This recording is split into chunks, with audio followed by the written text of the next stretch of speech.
Hello बच्चों, कैसे हैं आप सब? आई एम वेरी श्योर बेहतरीन होंगे। बच्चों, आप सबको पता है AIR 5 भी हमारी है। बट AIR 5 का तो इंटरव्यू जब आएगा सो आएगा, लेकिन हम ऐसे बच्चों के बारे में आज बात करेंगे जो अपने आप में बहुत सारे लोगों के लिए इंस्पिरेशन बन सकते हैं। कठिन परिस्थिति, इंग्लिश का कम ज्ञान होकर भी राइटिंग प्रैक्टिस एक बहुत बड़ा चैलेंज होता है, आप सबको पता है। बट दो प्यारे प्यारे स्टूडेंट राकेश और प्रमोद, ये दोनों ने CS एग्जीक्यूटिव क्लियर किया। राकेश ने पूरा CS एग्जीक्यूटिव क्लियर कर लिया है और प्रमोद ने CS एग्जीक्यूटिव का मॉड्यूल 2 क्लियर किया है सेकेंड अटेम्प्ट में। तो थोड़ा सा बहुत संक्षिप्त में ये इंटरव्यू होगा, जिसमें ये दोनों के साथ हम थोड़ा थोड़ा स्ट्रैटेजी पूछेंगे कि इन्होंने कैसे क्लियर किया, और दोनों ने ही पढ़ाई को जॉब के साथ मैनेज किया है। पार्ट टाइम जॉब दोनों करते थे क्योंकि फाइनेंशियल कॉन्स्ट्रेंट, फाइनेंशियल लिमिटेशन होती है बच्चों, और उसके बाद भी दोनों ने ही क्लासेस ज्वाइन की हैं। प्लीज़ आप ये मत समझिएगा कि क्लासेस ज्वाइन की है मतलब मैं ये बोल रहा हूँ कि मैं क्लासेस को प्रमोट कर रहा हूँ। बट दोनों ने क्लासेस ज्वाइन की मतलब फाइनेंशियल प्रॉब्लम होने के साथ साथ दे केम टू नो कि क्लासेस की वैल्यू क्या है, और इन्होंने क्लास के पैसे जॉब से अरेंज किए एंड दे क्लियर। ठीक है। सो बच्चों, अब मैं थोड़ा सा मैं इनसे बहुत संक्षिप्त में पूछूंगा कि पढ़ाई की स्ट्रेटेजी इन्होंने क्या रखी। तो सबसे पहले मैं बात करूंगा राकेश, जो he has come to CS professional. तो राकेश, सबसे पहले एग्जीक्यूटिव में कैसा, अगर मैं 4 सबसे इंपॉर्टेंट चीज़ें बताऊं कि 4 सबसे इंपॉर्टेंट चीज़ें जो आपकी CS एग्जीक्यूटिव में थी जिसके चलते आप सफल हुए, और आई थिंक मेरे ख्याल से इनका फर्स्ट ग्रुप भी सेकंड अटेम्प्ट में निकला और सेकंड ग्रुप भी सेकंड अटेम्प्ट में निकला। तो मैं सृष्टि जी से रिक्वेस्ट करूंगा कि कैमरा राकेश की तरफ फोकस करें, और राकेश 4 पॉइंट्स में आपको बताना है। राकेश, हाँ सर, सबसे पहले सर आईकैन को थैंक्स बोलना चाहूँगा, और आप दोनों की सर मेहनत की वजह से होगा सर। और सोपान सर और आपने तो दोनों ही मुझे हमेशा सपोर्ट करते आए हो सर। और सबसे पहले सर क्लास तो ज़रूरी होती है सारे कंसेप्ट कवर करने के लिए। अपनी सेल्फ स्टडी तो कर सकते हैं सर, आपने जितना जहाँ पे क्लास में पढ़ाते हो ना वो सारा याद रखने के लिए तो आप क्लास ज़रूरी है। और लॉ के सब्जेक्ट में तो सर मैंने सबसे ज़्यादा स्कोरिंग तो उसमें है। और आपने जिसने कंपनी लॉ या सिक्योरिटीज लॉ, सारे लॉ में जितने आपने पढ़ा है ना सर, बस उतना ही करा था मैंने, और नोट्स के अलावा करता ही नहीं था कुछ बाहर का, इसलिए लॉ में सारे अच्छे मार्क्स आए। और सोपान सर के सारे सब्जेक्ट वो भी तो अच्छे पढ़ाते थे सर। और आईकैन का सर तो बहुत ध्यान से बोलूँगा, क्योंकि उसकी वजह से आज दोनों ग्रुप मेरे क्लियर हो गए सर। राकेश, एक और चीज़, जॉब के साथ मेरे ख्याल से आपने कुछ समय के लिए जॉब भी किया था। कुरियर में करता था सर पहले। जॉब के साथ पढ़ाई को मैनेज कैसे किया? सर कैसा होता था कि काम सुबह जो काम होता था ना, कुरियर का काम कैसा होता है कि पार्ट टाइम ही रहती है। मतलब जो आपने जितना आता है ना उतना अगर डिलीवर आपने कर दिया तो उसका काम हो जाता है। तो आप पहले क्लासेस सुबह करते थे अपन, तो बाद में उतना जितना टाइम रहता था उसके बाद वो कुरियर का काम निपट लेते थे। उसके बाद शाम को पढ़ाई करते थे अपन, और जब क्लासेस खत्म हो गए उसके बाद लाइब्रेरी ज्वाइन करके ही पढ़ाई किए थे सर। और आपने जैसे जैसे आपने बोला था ना उसी टाइम टेबल के हिसाब से मैंने जाता था, इतना दिन इतनी पढ़ाई करना चाहिए, इतना सब्जेक्ट में इतना दिन देना चाहिए, उसके हिसाब से आया था सर। और सारे प्लान्स आपने बना के देते थे, इसलिए मुझे थोड़ा बेटर फील होता था। और प्लीज़ आप राकेश, आप ये मत सोचिएगा कि राकेश जो है वो क्लास को प्रमोट कर रहा है। राकेश बेसिकली हम लोगों से बहुत ज़्यादा अटैच्ड है और बहुत ट्रस्टवर्दी स्टूडेंट है। और अगेन ये श्रेय भले ही हमें दे रहा है, मुझे सुपान सर को दे रहा है, बट बिलीव कीजिए अगर श्रेय हमारा होता तो रिजल्ट 100% आता, हमारा कोई बच्चा फेल नहीं होता। बट बच्चे फेल हुए हैं, ये राकेश का बड़प्पन है कि वो अपने टीचर्स पर इतना विश्वास रखता है। बट पूरी मेहनत इसकी है बच्चों, स्ट्रगल पूरा इसने किया है, पढ़ाई पूरी इसने की है। और इंग्लिश बहुत ज़्यादा कमज़ोर होने के बावजूद राकेश, राइटिंग प्रैक्टिस जो हम क्लास में करते थे उसके अलावा आप अलग से राइटिंग प्रैक्टिस हाँ करते सर, थोड़ी पर करना पड़ता था। क्वेश्चन पेपर वगैरह मैंने सॉल्व करा था सर। कंपनी लॉ की तो सर मैंने पढ़े कुछ किया है इसमें। आपने जितना भी सर जो पीछे जो क्वेश्चन दिए थे ना बस उतना ही करके गया था। आपने जो भी पढ़ाया था आपने बस वही करता था, बाकी के थोड़े पर किए थे सर। अगर राइटिंग प्रैक्टिस नहीं, आपने जितना पढ़ाया ना सर उतना भी अगर किया तो भी काफ़ी है। जैसे कि टैक्स में अगर देखा जाए तो टैक्स में काफ़ी, इस बार मेरे ख्याल से टैक्स में काफ़ी बच्चे फेल हुए। टैक्स में सबसे खराब रिजल्ट है। आपके लिए क्या वो एज रहा टैक्स में? क्या आपके पास वेपन था टैक्स में जो आपने इतना अच्छा स्कोर किया? मुझे एक बार सर ने बोला था कि उनकी जो बुक्स थी ना सर, चैट बुक थी, उस चैट बुक के अलावा सर बाहर का कुछ मतलब आता था, लेकिन एक बार सर ने बोला था कि उसके अलावा भी एक बार आप मॉडल एक बार देख लो, ऊपर से भी एक बार अगर थियरी देखोगे ना सर, थियरी से सब कुछ कवर होता है। और सर ने जो भी नोट दिया था उसी के हिसाब से गया था सर, लेकिन उसमें सारा था सर। और चैट बुक भी सर सबसे बढ़िया बनाया था, इसलिए उसका भी हेल्प हुआ। That's really great. तीसरी चीज़ ये है, अच्छा नोट्स के बाहर से तो आपने कुछ पढ़ा नहीं है? हाँ सर, मतलब मॉड्यूल वगैरह देखा आपने? मॉडल देखा था, बस ऊपर ऊपर का देखा था, थियरी का जो सब्जेक्ट्स थे, मतलब लॉ के सब्जेक्ट में देखने की जरूरत आई नहीं थी सर कभी। अपने जो नोट्स बने तो उसमें तो सब था, बाकी Great, देखा नहीं, great. तो प्रैक्टिकल सब्जेक्ट थोड़े देखने पड़े। Okay okay. तो राकेश कैसा फील हो रहा है एग्जीक्यूटिव क्लियर करने के बाद? सर एक्चुअली मेरे मन में करने का कोई मतलब ख्याल नहीं था। अब जब दोनों को मिला, सृष्टि दीदी से जब मिला था, कि उसके बाद समझ में आया कि मुझे भी करनी चाहिए। और आप दोनों ने सबसे ज़्यादा मुझे हेल्प किया, फैमिली से ज़्यादा सर मैंने आपको मतलब उतना ये करता हूँ। हम सर आप दोनों को बहुत थैंक्स बोलूँगा, और बहुत बढ़िया लग रहा है सर। और सो इस प्रोफेशनल भी जल्द क्लियर हो जाएगा सर, मेरा प्रॉमिस है। बस कर लूँगा सर। और अब हमारे पास आए हैं हमारे हरफन मौला प्रमोद, इनका नाम है प्रमोद। और प्रमोद जो है आईकन में ही जॉब कर रहे हैं पिछले 3-4 महीने से, और अभी काफ़ी ज़्यादा कॉन्फिडेंट फील हो रहे हैं। लेकिन ये 2-3 साल पहले जब मेरे से 2 साल पहले जब मिलने आए थे तब आपको इनका चेहरा देखना चाहिए था। Pramod again he is also a very like बहुत ज़्यादा स्ट्रगलर रहे हैं लाइफ में। बहुत कम एज में इन्होंने पिताजी को खो दिया था। उसके बाद ये और इनके बड़े भाई मिलके अपना पूरा घर संभालते हैं, मम्मी को लाइक दे सपोर्ट। और उसके बाद प्रमोद ने बचपन से लेके अपना पूरा शिक्षा अपने ही पैसों से किया है। लाइक पहले बीकॉम करते करते ये किसी किराने की दुकान पे काम करते थे। बीकॉम करने के बाद कहीं से इन्होंने यूट्यूब पे मेरा वीडियो देखा और इनको समझ में आया कि भाई सीएस जैसा कोई कोर्स है। एंड देन वो डायरेक्टली कोविड के पहले डायरेक्टली पूना आ गया और उन्होंने बोला कि नहीं अब मुझे सीएस करना ही है। और इंग्लिश का ई भी इनको नहीं आता था।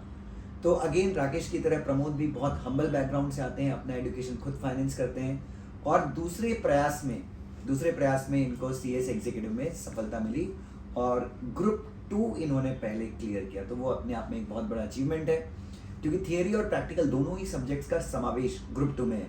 सो अब हम प्रमोद, और बच्चों मैं एक ही चीज़ बोलता हूँ कि देखिए हमारे यहाँ पे रैंक्स आती हैं, बट वो रैंक का क्रेडिट मैं नहीं ले सकता बेटा। क्यों नहीं ले सकता? क्योंकि रैंक तो उस बच्चे की है जिसने पढ़ाई की है, हमारा उसमें कोई योगदान नहीं है। मतलब क्योंकि वो जो बच्चा रैंकर होता है ना वो अलग ही ब्रीड का होता है, वो अपनी पढ़ाई करता है सब कुछ, वो रैंक उसका है, हमारा उसमें कुछ नहीं है। बट अगर मैं मानता हूँ कि राकेश, प्रमोद और ऐसे बहुत सारे स्टूडेंट हैं जो बिल्कुल बहुत हम्बल बैकग्राउंड से हैं, जिनका जिनको इंग्लिश का ई नहीं आता था पढ़ने के पहले, जो फाइनेंशियली दे आर स्ट्रगलिंग, वो बच्चे अगर पास होते हैं बच्चों, तो बिलीव कीजिए मैं और सुपान सर अपनी अपना शोल्डर टैप करते हैं, हमको काफ़ी खुशी होती है। Pramod is one amongst them. So Pramod बहुत संक्षिप्त में, बहुत शॉर्ट में, अगर आप अपनी और दूसरे अटेम्प्ट में क्लियर किया इनका कोविड के चलते भी काफ़ी वक्त ज़ाया हुआ, फैमिली इश्यूज आ गए थे कोविड में। तो प्रमोद बहुत संक्षिप्त में अगर आप बताओ, जैसे आपका रूटीन मुझे पता है कि सुबह 9 से लेके रात शाम को 6 बजे तक आप नौकरी करते हैं, जॉब करते हैं। उसके बाद आप घर जाते हैं, आप लेक्चर 2 की स्पीड से देखते हैं, मुझे गुस्सा आता है बट 2 की स्पीड से लेक्चर देखता है। एंड देन रात को 4 घंटे जो लेक्चर देखा उसको वापस से 4 घंटे पढ़ाई करता है। स्लीपिंग आवर्स इसके 4 या 5 घंटे के स्लीपिंग आवर्स हैं। सो ही स्ट्रगल्स, और उतने स्ट्रगल के बावजूद, मतलब यहाँ से पैसे कमाना इसको ज़रूरी है बिकॉज इसको घर पे भेजने पड़ते हैं, बट स्टिल। और मेरा छोटे भाई जैसे ही है, राकेश भी छोटा भाई है। तो प्रमोद ये जर्नी कैसी रही बेटा? सर पहले तो मैं सीएस के बारे में कुछ जानता ही नहीं था, मतलब सीएस क्या होता है ये मुझे पता नहीं था। मैं पहले से बताता हूँ आपको कि मेरा पूरा एजुकेशन मराठी मीडियम में किया। पहले से ना पापा तो 2001 में एक्सपायर हुए। तो उसके बाद तो 12th तक या पूरी बीकॉम तक मैंने पढ़ाई की, जो मेरे खुद से पैसे किए, दूसरे यहाँ काम करो। एक्चुअली मैं बीकॉम में सिर्फ सर मेरे को अभी भी पता है सिर्फ 1 महीने में कॉलेज आया हूँ, वो भी सिर्फ एग्जाम के टाइम पे। इवन मेरे को टीचर भी नहीं जानते थे कि तू बीकॉम में है। हाँ, तो मेरे को टीचर भी नहीं पता थे कि कौन सा सब्जेक्ट पढ़ा दे। तो मैं बाहर में सिर्फ फैकल्टी मतलब क्लासेस, प्राइवेट क्लासेस रहती है, उनके पास अकाउंट का वगैरह क्लासेस लिया था।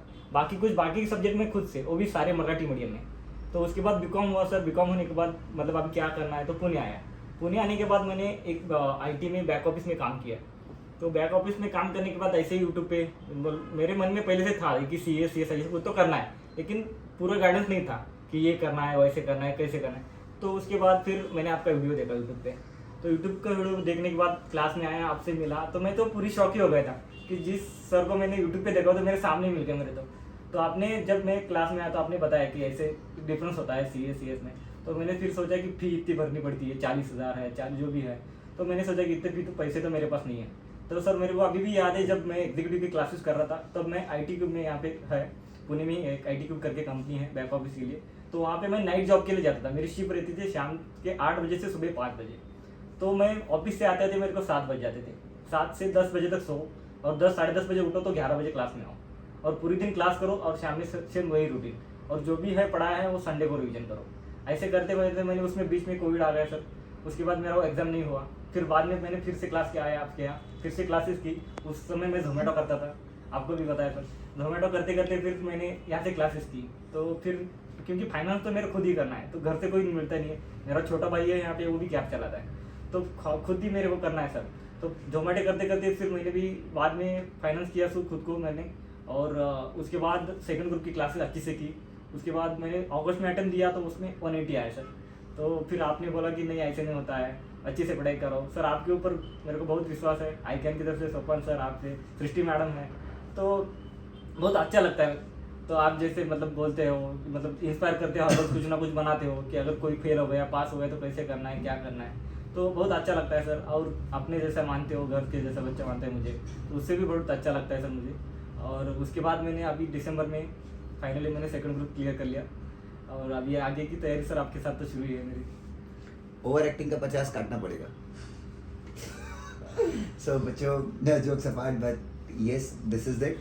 और मेरे ख्याल से ये जितनी आसानी से अपना स्ट्रगल बोल रहा है उतना आसान जर्नी नहीं था। It was a very difficult journey. But मैं ये मानता हूँ कि जो रैंक होल्डर्स हैं वो अपनी जगह पे हैं। बट अगर किसी व्यक्ति को हम इंस्पिरेशन माने, किसी को हमें अपना आइडल मानना है, जैसे जितने भी रैंकर्स मैंने अभी तक देखे, मतलब 80% ऑफ रैंकर्स जो हैं वो financially they are from very good background. 80% ना, हो सकता है मैं गलत हूँ, बट जितना मेरा अनुभव रहा है। देन इंग्लिश में सब बहुत उस्ताद है। लेकिन अपने CS कोर्स में प्रॉब्लम ये है कि 70% जो बच्चा है, इंक्लूडिंग मी, हम लोग हिंदी मीडियम वाले रहे हैं। तो और अगेन रैंक तो उनकी मेहनत है, बट अगर ऐसे बच्चे या हम्बल बैकग्राउंड के बच्चे, स्ट्रगल करते करते बच्चे जो पास होते हैं, वो हम सब के लिए इंस्पिरेशन है। तो मेरे हिसाब से राकेश और प्रमोद जो हैं, और भी हमारे ऐसे 40-50 स्टूडेंट हैं जो हर एक तरह का स्ट्रगल था, but still they manage to pass. अभी तौसिफ हमारे एक स्टूडेंट हैं, उनका भी एक बार भी इंटरव्यू लेना है। लाइक शादी हो गई, बच्चा है, बट स्टिल जॉब करते थे, जॉब छोड़ दिया, दुनिया भर की problems, but still he cleared CS final, वो CS बन के बैठे हैं। तो उनका भी मैं इंटरव्यू लूँगा। एक कपिल गोस्वामी जी हैं, उनका तो स्टोरी और ज़्यादा इंस्पायरिंग है। 26 साल के थे, नहीं 32 साल की एज में उन्होंने डिसाइड किया कि CS करना है। कुछ उनका बिजनेस था, उसमें नुकसान हो गया, कॉल किया अचानक से कि सर CS करना है। मैंने बोला भाई कैसे करोगे, 32 साल के हो गए हो, जिंदगी में कभी प्रैक्टिकल सब्जेक्ट का P नहीं पता, थ्योरी सब्जेक्ट का T नहीं पता, लॉ नहीं पता, कहीं से तो मेरा वीडियोस यूट्यूब पे स्क्रॉल करते करते देखा, CS समझ में आया। फर्स्ट अटेम्प्ट में ही क्लियर्ड ग्रुप 1, फर्स्ट अटेम्प्ट में ही क्लियर्ड ग्रुप 2। कोविड में उनका 6 महीना खराब हुआ, जब अटेम्प्ट वगैरह चले गया था, एग्जाम नहीं हुआ था। सो वो इंस्पिरेशन है। इंग्लिश आती ही नहीं थी, ग्रेजुएशन भी आई थिंक कहीं और किसी और बैकग्राउंड से था। तो और लिटरली सोपान सर उसको काफ़ी ज़्यादा टाइम देते कि प्रैक्टिकल सब्जेक्ट, क्योंकि उन्होंने कभी अकाउंट पढ़ा ही नहीं था, साइंस बैकग्राउंड से थे जहाँ तक मैं सही हूँ। तो मैं उनका भी इंटरव्यू डालूंगा। तो बच्चों, इन बच्चों से हमें बहुत कुछ सीखने की ज़रूरत है। और हम लोग, मैं हूँ, सोपान सर है, ICAN की टीम है, we are always there with you. Thank you so much. Thank you Pramod, Rakesh, many congrats. और लाइफ में कुछ बहुत बड़ा करो यार, जिससे हमको बहुत ज़्यादा खुशी हो। Thank you so much.